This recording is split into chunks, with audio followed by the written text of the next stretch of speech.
Proactive versus reactive. If we're calving at 24 months, that means we're breeding at 9 because we got a 9-month gestation.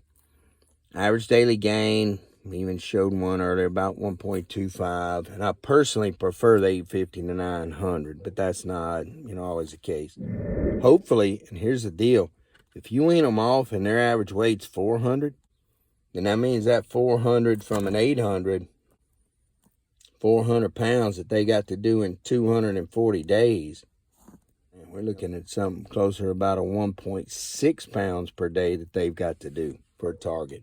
Having at 30 months, breed at 21 months, same 9-month gestation. We can keep them, guys, on just a slow grass phase, similar to our stocker production. Just like we're developing those stocker calves, putting weight gain on them, grazing wheat pastures, putting some frame on them. So when we crank them up, they fill out and perform. So, same thing. This number's pretty solid. You know what your target is. You know where you need to go. Target weights. Here's my problem.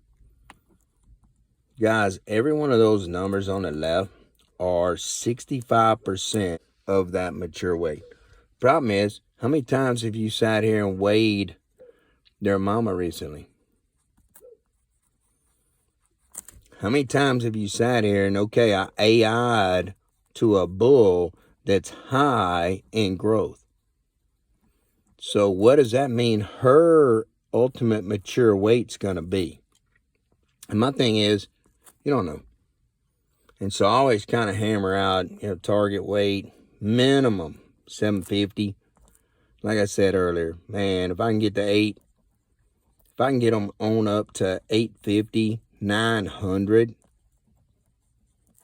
and if I'm in here at 900 plus, I feel pretty comfortable that I'm not going to have issues with dystocia or calving difficulty. Don't know what their mama weighs. You don't know what you're expecting from their sire. Then just say 65%. Guys, they're going to hit puberty before they're 65%. Performance required, we've already penciled it out. A lot of times that 1.0 to 1.75 pounds per day is going to get us close. So, slide in print. And what you end up with, guys, is those heifers that are at a higher weight, that are farther along from a physiological maturity standpoint, equates to the standpoint that they'll probably hit puberty quicker. And so they're going to be more fertile and also have more conceptions.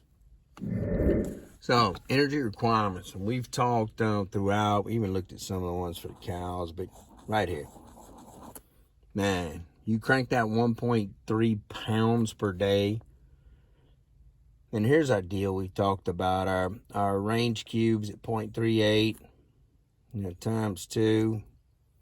We got 0.76 minus that is 314, 0.44. I know that animal's going to sit there and eat another 10 pounds of a 4.4% crude protein hay. And guess what?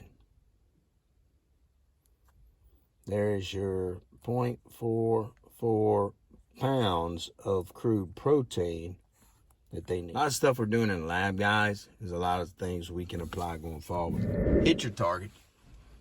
Doesn't matter to me.